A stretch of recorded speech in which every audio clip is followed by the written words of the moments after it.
what inspires me to sing is that uh, I've been singing for a very long time, and as I sing, like singing brings out different characters in me. I'm very versatile. I do like almost every genre.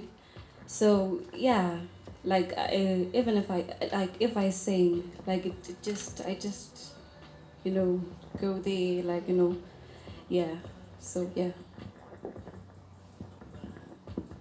Thank you for saying that music takes you to places. That's what you wanted to say. And it's beautiful to experience like a singer that is versatile, that can tap into every genre, as you said. Now to Mlingani. What Mlingani? Mlingani Mteto. So I want to know what inspired you to enter into idols, and will you be doing idols again? Besides everything that you're doing, everyone's social media platforms and handles will be talked about after. But I just want to know what inspired you to do idols, and will you be entering the competition again? Because I mean, you were good, and I love the way that you were singing. So I want to know, will I be seeing you on TV again? Well, that question is very diverse, if I must say.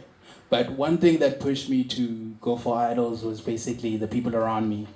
I've been singing since I cannot remember how old I was when I started singing.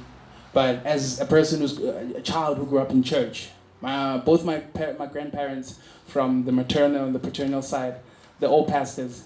So church was like a huge factor in all of that.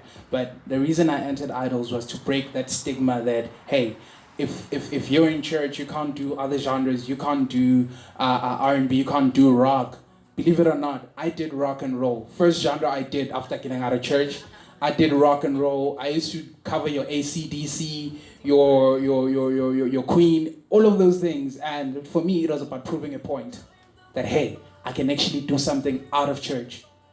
And to answer your second question was actually split into two. All right. So answering your second question, you asked, will I be returning on idols? Okay. Um, I highly doubt. Trust me, I wanted to so bad, but some things came my way, and I've had to look the other way. Idols was a great platform and all of that, but I've had to sit down and look into myself and say, hey, is this really for me? Because it's one thing to consider a huge platform, but it's also another looking at if it's suitable for you. How will it benefit you? Being on idols worked a great deal of like a great deal of an advantage for me, because after idols I got a lot of bookings, a lot of people who never knew I sang, people I went to school with. I was a very shy kid. I dealt with depression almost all my life, so music for me was like an escape and all of that. So when I went on idols, it was about hey, I'm a church boy, but I can actually do this thing. So due to contractual reasons, I cannot go back on idols until till the duration of my contract with a certain entity runs out, you know. And your other question was will you be seeing me on TV? Definitely, definitely. That I can guarantee. If not this year, next year. So how do you guys feel about the conversations that we're having? Are you picking up anything that maybe you had in mind to ask to our showcases? Is there anyone who has a question? Menzi? So my question is, Apumani in album, where can we listen to your music one day? Because one day we all have to eat and survive. And I'm guessing you dropping an album on EP or whatever will help you with your stomach. So when is that happening, and when is that process going to start? All right. All right. So right now I'm working on my EP. Right. It's a 4-track project. So I'll be dropping a few things. It's gonna be a collection of almost every genre not every genre. If I were to name all the genres, would end up doing like a whole album, you know. So it's just gonna be a mix of different sounds and music that people never imagined me doing. So I'm working on my EP right now. I'm featured on DJ Kanyani's upcoming album, Kanyani House Grooves 11. Yeah, I'm doing a single with Upagza. You may know him from Nuzudeep. I don't know if you guys know Nuzudeep, but she's actually doing the most. So I'm going to be working with the guy behind the production, all of that. So there's definitely work coming. A lot of work coming. I also have some work with Ntsikwane Rapesu from Limpopo. We're gonna be doing like a short collaboration, like sort of an EP later in the year. So definitely expect some projects from me. Expect a lot of music. There's just a lot cooking underneath. So yeah. He has a lot. Okay. Currently, I'm still working on my exposure. Like, I'm still working on being exposed to people. Like, I'm still showing people what I have. I'm still getting out of my shell. It's my second solo performance. Like, my first was. Wow. Like, my first was last year, November, at the workshop, the music creatives workshop. I was very nervous. So I'm still working on my exposure. I can't say I'm writing. I have songs. No, I don't have songs, but I'm still writing. I'm still working on my writing skills. I'm still learning to, to write and all. Yeah. Still very young. Still going there. Yeah. Yes, come on now. So I just wanted to say that because you're such a great singer, it wouldn't matter if you haven't written anything or not onto something because you're a great singer. I wouldn't know that it's your second performance. So well done to both of you guys for coming and gracing us with your presence and your talents.